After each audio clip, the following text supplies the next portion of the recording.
வணக்கம் உறவுகளே, எல்லாருக்கும் புத்தாண்டு வாழ்த்துக்கள். இந்த வருஷத்தில் நம்மளோட இலக்கு எதை நோக்கி தான் இருக்கணும் அப்படின்னா வெற்றியை நோக்கி தான் இருக்கணும். தொடர்ச்சியாக படிச்சுட்டே வாங்க. ஓகேவா? சரி, வாங்க வீடியோக்குள்ளே போகலாம். பாருங்கள், ஃபஸ்ட் கொஸ்டின். குளோரோஃப்ளோரோ கார்பனின் ஒரு மூலக்கூறு எத்தனை ஓசோன் மூலக்கூறுகளை சிதைக்கும் அப்படின்னா 1,00,000 மூலக்கூறுகளை. அடுத்து, இந்தியாவில் மிகுந்த உயிரிழப்பை தரும் காரணங்களில் காற்று மாசுபாடு எத்தனையாவது இடத்தில் உள்ளது அப்படின்னா 5வது இடத்தில் உள்ளது. இந்தியாவிலேயே மிகுந்த உயிரிழப்பை தரும் காரணங்களில் காற்று மாசுபாடும் ஒன்று. அது எத்தனாவது இடத்துல இருக்குது அப்படின்னா 5வது இடத்துல இருக்குது. ஓகேவா? அடுத்து, உலக காற்று நாள் எப்போது கொண்டாடப்படுகிறது அப்படின்னா ஜூன் 15. உலக காற்று நாள் எப்போ கொண்டாடுறாங்க அப்படின்னா ஜூன் 15. அதாவது ஸ்கூல் ஓப்பன் பண்ண உடனே ஞாபகம் வச்சுக்கோங்க. அடுத்து, பூங்காற்றே இத்தனை நாள் உன்னை பாடாது இருந்து விட்டேனே என்று கூறியவர் யார் அப்படின்னா தேவகோட்டை வா. மூர்த்தி. ஓகேவா? அடுத்து, எந்த மன்னனின் முடிசூட்டு விழாவில் திருப்பாவையும் திருவெம்பாவையும் பாடப்படுகிறது அப்படின்னா தாய்லாந்து மன்னரோட முடிசூட்டு விழாவில் எது பாடுறாங்க அப்படின்னா திருப்பாவை திருவெம்பாவை. இதில் வேறு இது கூட மாற்றி கூட கேட்கலாம். சரியா? நாலடியார், திருக்குறள் அந்த மாதிரி மாற்றி கேட்கலாம். நம்ம பார்த்து வச்சுக்கோங்க.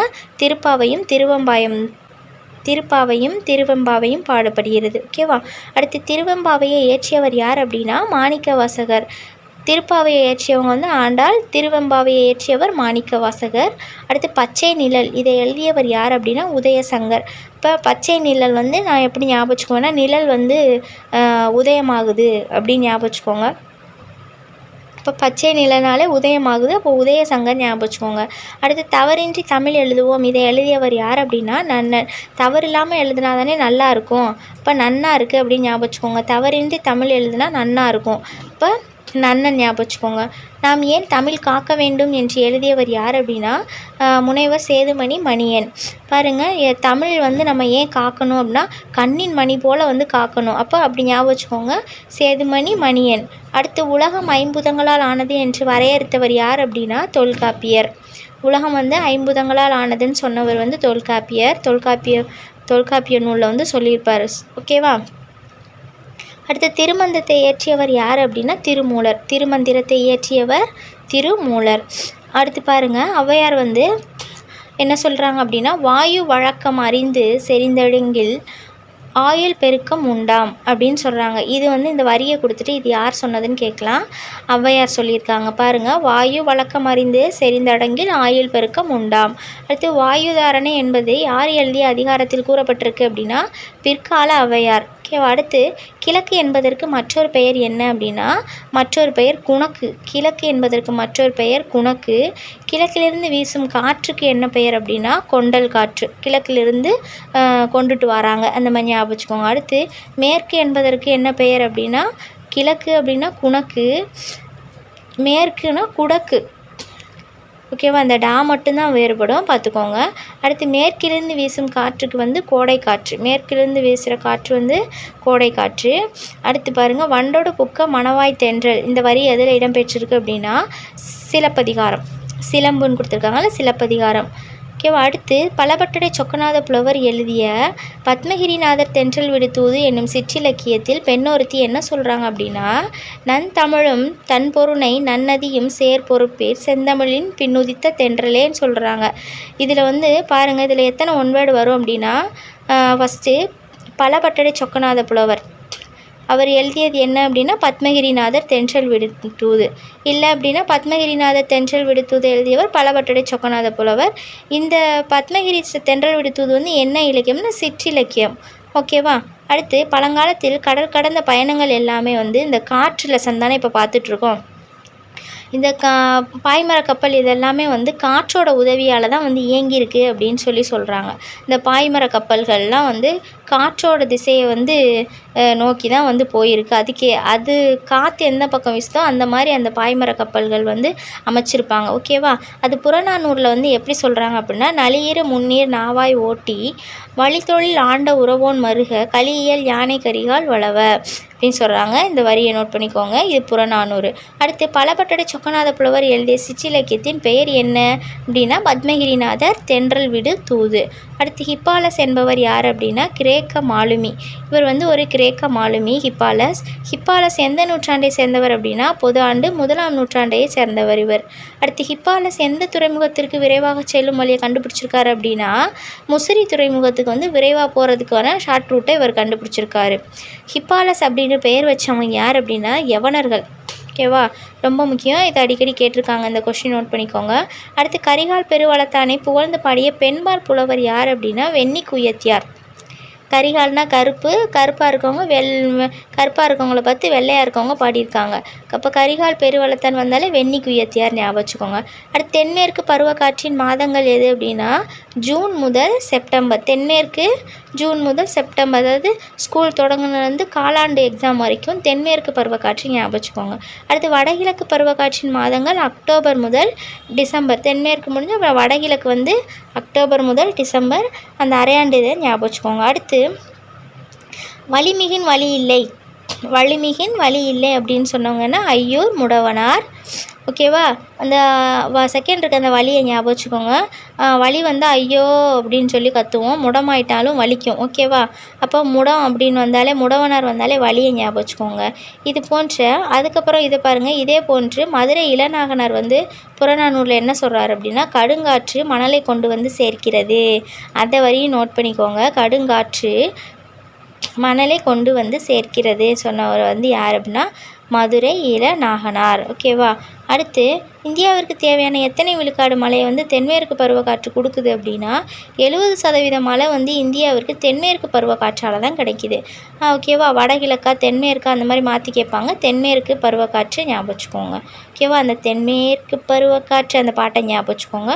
அடுத்து கருங்காற்று மணலை கொண்டு வந்து சேர்க்கிறது என்று கூறியவர் யார் அப்படின்னா மேலே பார்த்தோம்ல கடுங்காற்று மணலை கொண்டு வந்து சேர்க்கிறது மதுரை இளநாகனார். அடுத்து காற்றாலை மின் உற்பத்தியில் இந்தியா எத்தனாவது இடத்துல இருக்குது அப்படின்னா இந்தியான்னு கேட்டாங்கன்னா காற்றாலை மின் உற்பத்தியில் 5ஆவது இடத்துல இருக்கும். அடுத்து காற்றாலை மின் உற்பத்தியிலேயே இந்தியாவுக்குள்ளே இருக்க நம்ம தமிழ்நாடு வந்து எத்தனாவது இடத்துல இருக்குது அப்படின்னா நம்ம வந்து ஃபஸ்ட் இடத்துல இருக்கோம், முதல் இடத்துல இருக்கோம்.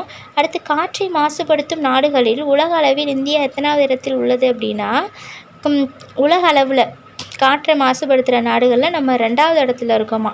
ஓகேவா, காற்று மாசுபடுவதால் குழந்தையின் மூளை வளர்ச்சி பாதிக்கப்படுகிறது அப்படின்னு சொன்ன நிறுவனம் எது அப்படின்னா சிறுவர் நிதியம், அதாவது யுனிசெஃப். அடுத்து குளிர்பதன பெட்டியில் உள்ள வாயுவின் பெயர் என்ன, அதாவது ஃப்ரிட்ஜு, அதில் இருக்க வாயுவினோட பெயர் என்ன அப்படின்னா குளோரோஃப்ளோரோ கார்பன். ஓகேவா, கார்பன் அடங்கிய எது அடங்கிய குளிர்பதன பெட்டியை வந்து பயன்படுத்துவது சிறந்தது அப்படின்னா ஹைட்ரோ கார்பன். ஓகேவா, ஹைட்ரோ கார்பன் ஞாபகம் வச்சுக்கோங்க. அடுத்து அமிலமலைக்கு காரணமானது எது அப்படின்னா கந்தக டை ஆக்சைடும் நைட்ரஜன் டை ஆக்சைடு, இதுதான் அமிலமலைக்கு காரணமாக இருக்குது. மெது உருளை அப்படின்னா அதோட இங்கிலீஷ் நேம் கொடுத்து தமிழில் கேட்கலாம். டயர் இருக்குல்ல, அந்த டயரோட தமிழ் பெயர் என்ன அப்படின்னா மெது உருளை. ஓகேவா, அடுத்து சார்பெழுத்துக்களின் வகைகள் எத்தனை, இப்போ இலக்கணம் பார்க்குறோம். சார்பெழுத்துக்களின் வகைகள் வந்து 10. அடுத்து அளபெடுத்தல் என்பதற்கு என்ன பெயர் அப்படின்னா நீண்டு ஒலித்தல். அளபெடுத்தல்னா நீண்டு ஒலித்தல். செய்யுளில் ஓசை குறையும் போது அதை நிறைவு செய்கிறதுக்காக உயிரெழுத்துக்கள் 12 நெட்டெழுத்துக்கள் 7 எழுத்துக்களும் அளவெடுக்குமா, அந்த மாதிரி அளவெடுத்தால் அது உயிர் அளபடை. அடுத்து உயிர் அளபடை எத்தனை வகைப்படும் அப்படின்னா 3 வகைப்படும். செய்யுளிசை அளபடை, இன்னிசை அளபடை, சொல்லிசை அளபடை. ஓகேவா, செய்யுளிசை அளபடையின் மற்றொரு பேர் என்ன அப்படின்னா செய்யுள்னாலே இசை. இப்போ இசை நிறை அளபடை. செய்யுளில் ஓசை குறையாத போது அளவெடுப்பது என்ன அப்படின்னா இன்னிசை அளபடை. செய்யுள் வந்து ஓசை குறையாமல் இருக்கும், இருந்தால் கூட அளவெடுக்கும். ஏன் அப்படின்னா இன்னும் கொஞ்சம் இனிமையை சேர்க்குறதுக்காக. சரியா, அப்போ இன்னும் கொஞ்சம் மியூசிக் போட்டால் நல்லாயிருக்கும் அப்படின்றனால, அப்போ இனிமையான ஓசைக்காக இன்னும் கொஞ்சம் அளவெடுக்கிறது. ஓகேவா, அப்போ இன்னிசை அளபடை. செய்யுளில் பெயர் சொல் எச்ச சொல்லாக திரிந்து அளவெடுப்பது வந்து என்ன அப்படின்னா சொல்லிசை அளபடை. பெயர் சொல் வந்து எச்ச சொல்ல திரிஞ்சு அளபெடுத்துச்சு அப்படின்னா அது வந்து சொல்லிசை அளபடை. மெய்யெழுத்துக்கள் அளபெடுப்பது வந்து மெய்யெழுத்துக்கள்னால் புள்ளி வச்ச எழுத்துக்கள். புள்ளி வச்ச எழுத்துக்கள் அளபெடுச்சு அப்படின்னா அது ஒற்றளபடை. அந்த மாதிரி ஒற்றளபடையில் அளவெடுக்கும் மொத்த எழுத்துக்கள் எத்தனை அப்படின்னா 11 எழுத்துக்கள். ரொம்ப ரொம்ப முக்கியம். மொழி எத்தனை வகைப்படும், மொழி 3 வகைப்படும். ஒரு சொல் தனித்து நின்று ஒரு பொருளையும் பிரிஞ்சு நின்று மற்றொரு பொருளையும் பொருள் தந்துச்சு அப்படின்னா அது வந்து பொதுமொழி. ஓகேவா, அடுத்து வேங்கை என்பது எதற்கு எடுத்துக்காட்டாக உள்ளதுன்னா பொதுமொழிக்கு எடுத்துக்காட்டாக இருக்குது. எண், இடம், காலம், பால் ஆகியவற்றை குறிப்பாகவோ வெளிப்படையாகவோ உணர்த்தாமல் வருவது என்ன அப்படின்னா தொழிற்பெயர். அதுதான் வந்து எண், இடம், காலம், பால் ஆகியவற்றை குறிப்பாகவும் உணர்த்தாது வெளிப்படையாகவும் உணர்த்தாது. அந்த மாதிரி வந்துச்சுன்னா அது தொழிற்பெயர். அடுத்து வினை அடியுடன் விகுதி பெற்று வருவது என்ன தொழிற்பெயர் அப்படின்னா விகுதி வந்துச்சு அப்படின்னா விகுதி பெற்ற தொழிற்பெயர். அடுத்து விகுதி பெறாமல் வினைப்பகுதியே தொழிற்பெயராக வந்துச்சு அப்படின்னா அது முதல்நிலை தொழிற்பெயர். ஓகேவா. அடுத்து விகுதி பெறாமல் முதல்நிலை திரிந்து வருவது வந்து முதல்நிலை திரிந்த தொழிற்பெயர்.